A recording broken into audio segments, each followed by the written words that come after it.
Hello students, कैसे हो आप सभी। स्वागत है आप सभी का वोल्कनो आईएएस के इस प्लेटफॉर्म पे। स्टूडेंट्स, अगर हम बात करें इस लेक्चर की, तो ये लेक्चर हमारा डेली क्विज का डिस्कशन लेक्चर है, जिसके अंदर हम डेली क्विज के जो क्वेश्चंस आपको देते हैं उनका यहाँ पे डिस्कशन किया जाता है। उनसे रिलेटेड जो एक्स्ट्रा इन्फॉर्मेशन है, जो इम्पोर्टेंट है हमारे यूपीएससी के एग्ज़ाम के पर्सपेक्टिव से, वो सब इन्फॉर्मेशन यहाँ पे बताई जाती है। तो स्टूडेंट्स, समय ना वेस्ट करते हुए आज का जो डिस्कशन है उसे स्टार्ट करते हैं, क्योंकि वैसे भी आप देखिए आज 4 नवंबर की डेट हो चुकी है और हमारा एग्ज़ाम डे बाय डे हमको और भी ज़्यादा अप्रोच कर रहा है, और भी ज़्यादा हमारे पास आ रहा है। तो हमको अच्छे से प्रिपरेशन करने की ज़रूरत है। सबसे पहले अगर हम बात करें फर्स्ट क्वेश्चन की, स्टूडेंट्स ये क्वेश्चन एक बार पहले भी पूछा जा चुका है डेली क्विज में। आप काफ़ी बार नोटिस करना कि कभी कभी कुछ क्वेश्चंस होते हैं वो रिपीट भी होते हैं। उसके पर्सपेक्टिव, उसका मेन पर्सपेक्टिव ये है कि अगर कोई क्वेश्चन रिपीट होता है उसका मतलब है कि आपको क्या तो वो क्वेश्चन आना चाहिए, क्वेश्चन आपका गलत नहीं होना चाहिए, और एक आपका रिवीजन में भी वो आपको हेल्प करेगा। तो स्टूडेंट्स, यहाँ पे पूछा गया है सांजी आर्ट से रिलेटेड है ये क्वेश्चन। ये क्वेश्चन जब रिपीट हुआ था उस समय में, जब कोई डिप्लोमेटिक मीटिंग थी, उस समय में हमारे ऑनरेबल प्राइम मिनिस्टर के द्वारा ये आर्ट है जो किसी को गिफ्ट की गई थी। किसी दूसरे कंट्री के जो डेलीगेशन से जो लोग आए थे उन वहाँ पे जो गिफ्ट की गई थी। क्योंकि आप देखिए, डिप्लोमेटिक जब रिलेशंस डेवलप किए जाते हैं या कोई भी मीटिंग होती है, उसके समय कोई ना कोई कल्चरल कनेक्टिविटी से रिलेटेड जो चीज़ें हैं वो एक्सचेंज की जाती हैं। तो सांजी आर्ट की अगर हम बात करें, सांजी मीन्स ये जो आर्ट है वो शो करता है जो डस्क का टाइम होता है, जो इवनिंग का टाइम होता है, उसको ये शो करता है। सांजी आर्ट की अगर हम बात करें स्टूडेंट्स, जो मथुरा का रीजन है, जो ब्रज का जो रीजन है, वहाँ से ये रिलेटेड है। ब्रज मथुरा से रिलेटेड है, और इस आर्ट के अंदर आपको लॉर्ड कृष्णा और राधा के रिलेटेड ये आर्ट है। इसके अंदर आपको उनसे रिलेटेड जो एक्सप्लेनेशन है या अटैचमेंट है वो देखने को मिलेगा। सांजी आर्ट तो ब्रज का रीजन है जो बेसिकली उत्तर प्रदेश के अंदर लोकेटेड है, मेनली उत्तर प्रदेश के अंदर है। कुछ एरिया ऐसा है जो राजस्थान के अंदर भी आता है, राजस्थान का भी कुछ सराउंडिंग एरिया है जो ब्रज के अंदर कवर किया जाता है। ब्रज बेसिकली एक रीजन है, जो मथुरा के आसपास का जो रीजन है इसको ब्रज बोला जाता है। और यहाँ पे जो लैंग्वेज बोली जाती है, जो लोकलाइट, जो यहाँ पे डायलेक्ट जो यूज किया जाता है लोगों के द्वारा, तो उसको बेसिकली उस लैंग्वेज को भी ब्रज भाषा बोली जाती है। कि ब्रज लैंग्वेज वो काफ़ी डिफ़िकल्ट है, काफ़ी डिफरेंट है। अगर हम बात करें, कंपेयर करें हिंदी से, काफ़ी अलग है थोड़ी। तो बेसिकली उत्तर प्रदेश के अंदर है जो सांजी आर्ट है, वो यहाँ पे प्रैक्टिस की जाती है उत्तर प्रदेश में। अगर हम बात करें स्टूडेंट्स नेक्स्ट क्वेश्चन की, नेक्स्ट क्वेश्चन में हमारे यहाँ पे आर्टिकल दिए गए हैं और यहाँ पे पूछा गया है इन कौन से आर्टिकल के अंदर जो राइट टू प्रोटेस्ट है उसको एक्सप्लेन किया गया है, वो यहाँ पे इंक्लूडेड है। सबसे पहले आप देखिए स्टूडेंट्स, हमारे यहाँ पे आर्टिकल 19 किस चीज़ से रिलेटेड है। यहाँ पे freedom of speech and expression से रिलेटेड है।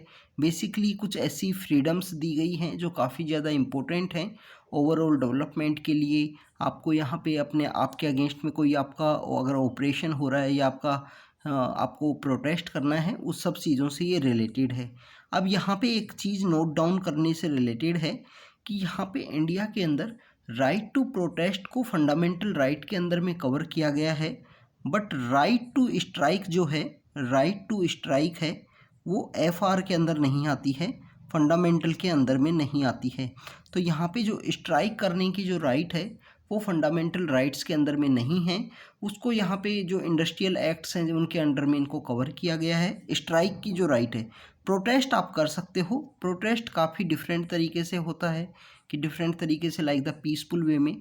तो यहाँ पे आप देखिए आर्टिकल 19 है वो जो freedom of speech and expression से रिलेटेड है। 19 का जो ए अगर हम क्लोज की बात करें तो freedom of speech and expression, यहाँ पे राइट टू प्रोटेस्ट का काफ़ी इंटीग्रल मामला है, काफ़ी इंटीग्रल आपको देखने को मिलेगा।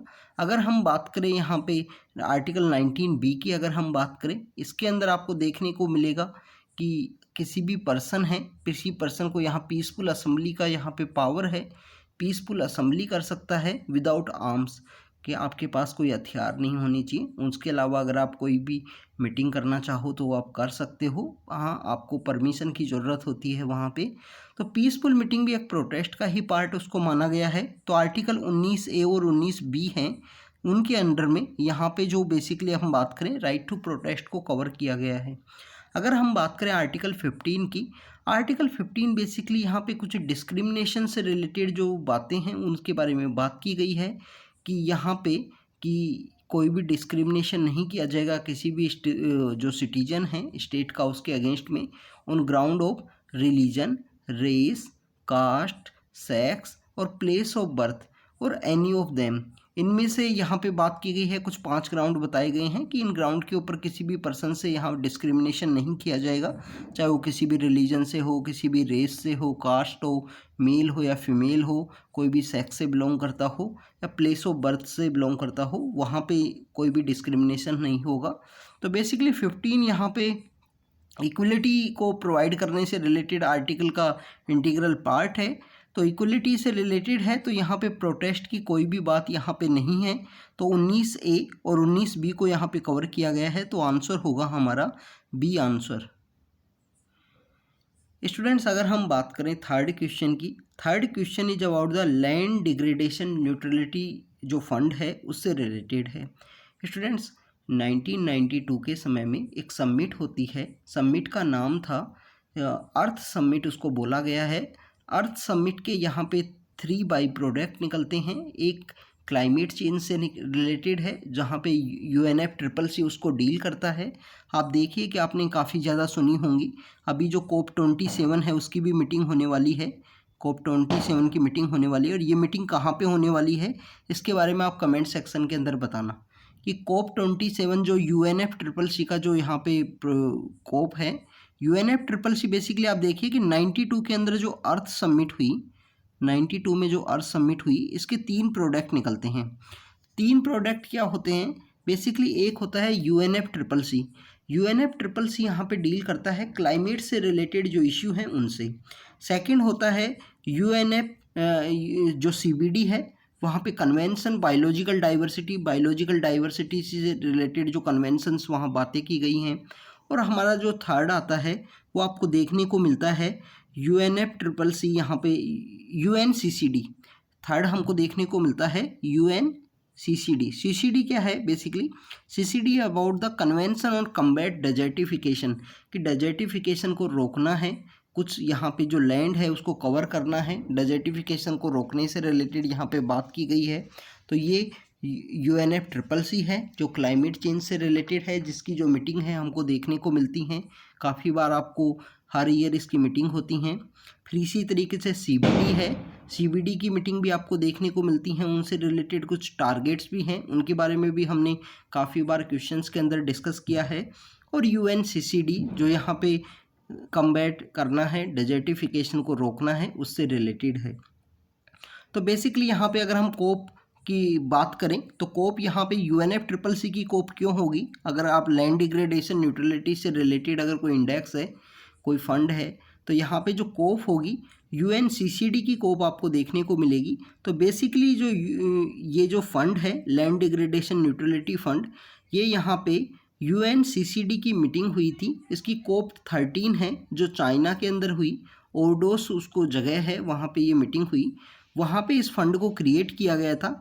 लैंड डिग्रेडेशन न्यूट्रलिटी फंड है, इसको यहाँ पे UNCCD के द्वारा प्रमोट किया जाता है। तो स्टूडेंट, सेकंड स्टेटमेंट यहाँ पे करेक्ट है। पहला स्टेटमेंट इस वजह से इनकरेक्ट है कि UNFCCC का कोई रोल नहीं है लैंड डिग्रेडेशन न्यूट्रलिटी से रिलेटेड। UNFCCC का रोल आपको क्लाइमेट चेंज से रिलेटेड जो इश्यू है वहाँ पे आपको देखने को मिलेगा। तो इसकी अभी जो COP27 कहाँ पे होने वाली है इसके बारे में आप कमेंट सेक्शन के अंदर ज़रूर से बताना। स्टूडेंट्स, अगर हम बात करें नेक्स्ट क्वेश्चन की, next question is about the performance grading index से रिलेटेड है। यहाँ पे पूछा गया है कि परफॉर्मेंस ग्रेडिंग इंडेक्स कौन सी मिनिस्ट्री है जिसके द्वारा निकाला जाता है। तो स्टूडेंट्स, परफॉर्मेंस ग्रेडिंग इंडेक्स अभी रिसेंटली रिलीज किया गया है और ये निकाला जाता है मिनिस्ट्री ऑफ एजुकेशन के द्वारा।